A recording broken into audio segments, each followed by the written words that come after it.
నమస్తే. వరదలు అతలాకుతలం చేస్తున్నాయి. ముఖ్యంగా ఉమ్మడి నిజామాబాద్ జిల్లా, కామారెడ్డి జిల్లా, నిర్మల్ జిల్లా అయితే పూర్తిగా ఎఫెక్ట్ అయిపోయింది. కామారెడ్డిలో 15 మండలాలు, ఎల్లారెడ్డి, రాజంపేట, కామారెడ్డి, దోమకొండ, బిక్నూరు, మాచారెడ్డి, ఈ మండలాలన్నీ కూడా పూర్తిగా ఎఫెక్ట్ అయిపోయినాయి. ఇంకా బోధన్, నిజామాబాద్ తప్ప మిగతా చాలా మండలాలు, నిజామాబాద్ జిల్లాలో కూడా చాలా మండలాలు ఇప్పటికీ జలదిగ్బంధంలోనే రాకపోకలు నిలిచిపోయినాయి. పాపం వాళ్ళు కట్టుబట్టలతో మిగిలారు. కొన్ని వేల మంది కట్టుబట్టలతో మిగిలారు. అన్ని కోల్పోయి ఇల్లు ఇదైపోయి పంట పొలాలన్నీ ఇంకా చెప్పక్కర్లేదు. పొలాలు అయితే పూర్తిగా నీట మునిగిపోయి చాలా వాళ్ళకి విపరీతమైన ఆస్తి నష్టం. వాళ్ళందరూ చాలా దయనీయంగా ఉంది అక్కడి పరిస్థితి. అయితే ఈ టైంలో సరే ప్రభుత్వము సహాయక చర్యలు కొనసాగుతున్నాయి. హెలికాప్టర్లు, ప్రత్యేక హెలికాప్టర్లు వచ్చినాయి. ఎన్డీఆర్ఎఫ్ సిబ్బంది వీళ్ళందరూ కూడా సహాయక చర్యలో ఉన్నారు. కానీ అయితే ముందుగా రంగంలోకి దిగినరి మతోన్మాదులు, ఫాసిస్టులు. అరే ఎక్కడ ఏ విపత్తు జరిగినా, ఎక్కడ ప్రకృతి విపత్తు జరిగినా, ఎలాంటిది జరిగినా ముందుంటారు వీళ్ళు మతోన్మాదులు. వీడు ఏ మతము, వీడేంది అని చూడకుండా, వీడు ఎప్పుడన్నా శాఖకు వచ్చిండా, వీడు బీజేపీనా, వీడు హిందువేనా అని చూడకుండా సహాయం చేస్తున్నారు. ఏందో అర్థం కాదు. ఆహారం అందిస్తున్నారు, నీళ్ళు అందిస్తున్నారు. ప్రభుత్వ యంత్రాంగం అంటే ఎవరు వెళ్ళలేని, ఎన్డీఆర్ఎఫ్ సిబ్బంది కూడా వెళ్ళలేని చోట్లకి, మారుమూల తండాల్లో కూడా వీళ్ళు వెళ్తున్నారు. మొన్న 20 మందిని కాపాడిండ్రు 2 తండాల్లో. చెడ్డీ బ్యాచ్, నిక్కర్ బ్యాచ్ అంటారు కదా వీళ్ళందరూ. వాళ్ళని పాప మతోన్మాదులని. దేశద్రోహులు మీరు, మతోన్మాదులు మీరు. స్వయం సేవకులను కూడా మాటలు అంటున్నారు కదా. ఆర్ఎస్ఎస్ అనే ఒక స్వచ్ఛంద సంస్థను ఎలాంటి ప్రతిఫలాపేక్ష లేకుండా, ఎలాంటి స్వార్థం లేకుండా దేశమాత సేవలో అంకితమైన ఒక సైనికుల్ని, బార్డర్లో ఉండే సైనికులు వేరు, దేశం లోపల ఈ దేశం కోసం, దేశ రక్షణ కోసం పనిచేస్తున్న సైనికులను మీరు అన్నన్ని మాటలు అంటారు కదా. ఇలాంటప్పుడు వాళ్ళే ముందుంటారు. ఆర్ఎస్ఎస్ ను, స్వయం సేవకులను విమర్శించే వాళ్ళు, ద్వేషించే వాళ్ళు ఏం కార్యక్రమాలు చేశారు? ఎప్పుడు బయటకు వచ్చారు? ఇక్కడ కాదు, ఎక్కడ ఏది జరిగినా, కేరళలో ఏది జరిగినా, ఉత్తరాఖండ్లో వరదలైనా, ఎక్కడ ఏది జరిగినా, భూకంపాలైనా ఫస్ట్ ఉండేది స్వయం సేవకులే.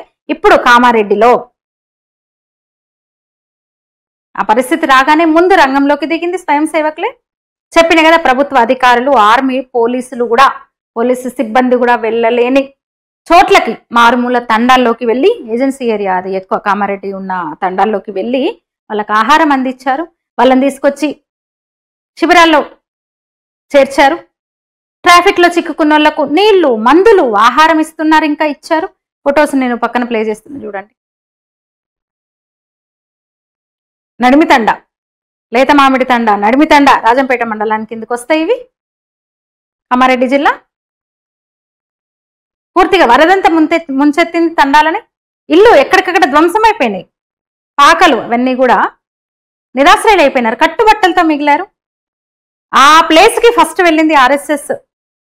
స్వయం సేవకులే ఆహార పొట్లాలు పట్టుకొని వెళ్ళారు, పంపిణీ చేశారు. వాళ్ళకి ధైర్యం చెప్పారు, చేతబట్టి బయటికి తీసుకొచ్చారు.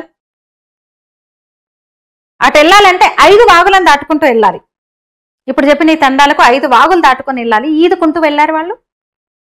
అప్పటికింకా ప్రభుత్వ అధికారులు, ఆర్మీ, పోలీసులు ఎవరు ఇంకా ఏరియాకు చేరుకోలేదు. అంతకన్నా ముందే వీళ్ళు వెళ్ళారు స్వయం సేవకులు.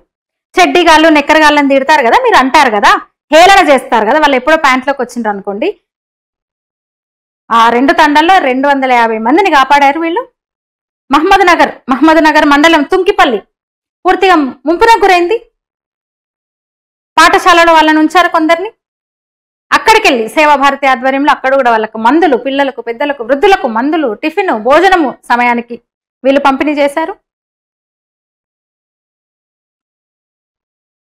జిఆర్ కాలనీలో, కామారెడ్డి టౌన్లో జిఆర్ కాలనీలో ఎన్డీఆర్ఎఫ్ బృందం వస్తే, మునిగిపోయిన ఆ ఏరియాకు వస్తే స్వయం సేవకులు వాళ్ళకి సహకరించారు. 8 మంది, వరదల్లో చిక్కుకున్న 8 మందిని స్వయం సేవకులు, ఎన్డీఆర్ఎఫ్ సిబ్బంది కలిసి వాళ్ళ ఇళ్ల నుంచి బయటకు తీసుకొచ్చారు. మొన్నైతే మొదటి రోజు కొన్ని గంటల పాటు, 7-8 గంటల పాటు ట్రాఫిక్, వాగులు తెగి వెహికల్స్ అంతా ఆగిపోయి నేషనల్ హైవే మీద చిక్కుకున్నారు చాలా మంది. 600 నుంచి 700 మంది చిక్కుకున్నారు. అట్లా ప్రైవేట్ వెహికల్స్, బస్సులు, వీటిలలో వాళ్లకు అరటిపళ్ళు, మంచినీళ్లు, బిస్కెట్ ప్యాకెట్లు, పళ్ళు, పులిహోర ప్యాకెట్లు ఎక్కడికక్కడ అందించిండ్రు స్వయం సేవకులే. బతుకమ్మకుంట అయ్యప్ప కాలనీ అక్కడికి వెళ్ళారు. బికనూరు మండలంలో రామేశ్వరపల్లిలో అది కూడా పూర్తిగా మునిగిపోయింది. గ్రామ పంచాయతీ ఆఫీసులో తలదాచుకుంటున్న నిరుపేదలు కొందరిని ఆర్ఎస్ఎస్ కార్యకర్తలే ఆదుకున్నారు. అన్నం పెట్టారు వాళ్ళకు, టిఫిన్ పెట్టారు వాళ్ళకి. మొన్న నిన్న జరుగుతున్నాయి ఇవన్నీ కూడా. పోలీసులకు సహకరిస్తూ, ఆర్మీకి సహకరిస్తూ, ఎన్డీఆర్ఎఫ్ బృందాలకు సహకరిస్తూ సేవాభారతి కార్యకర్తలు ఇళ్ల నుంచి చిక్కుకున్న వాళ్ళని ఇళ్ల నుంచి బయటికి తీసుకురావడం. వీళ్ళను మీరు మతోన్మాదులు అంటారు. మూల కూర్చొని ఇంట్లో కూర్చొని ముప్పొద్దులా తినుకుంటూ అన్ని ఉచితాలు వస్తున్నాయి కదా, ఫోన్ నెట్ సహా అన్ని ఉచితాలు వస్తుంటే ముప్పొద్దులా తినుకుంటూ మీరు స్వయం సేవకులని అంటారు. సిగ్గు తెచ్చుకోండి ఇప్పటికైనా, సిగ్గు తెచ్చుకోండి ఇప్పటికైనా. ఆర్ఎస్ఎస్నో స్వయం సేవకులను తిట్టే వాళ్ళ బతుకెంత అని అడుగుతున్నా నేను. మీరేమంటారు? కామెంట్ చేయండి. Thank you.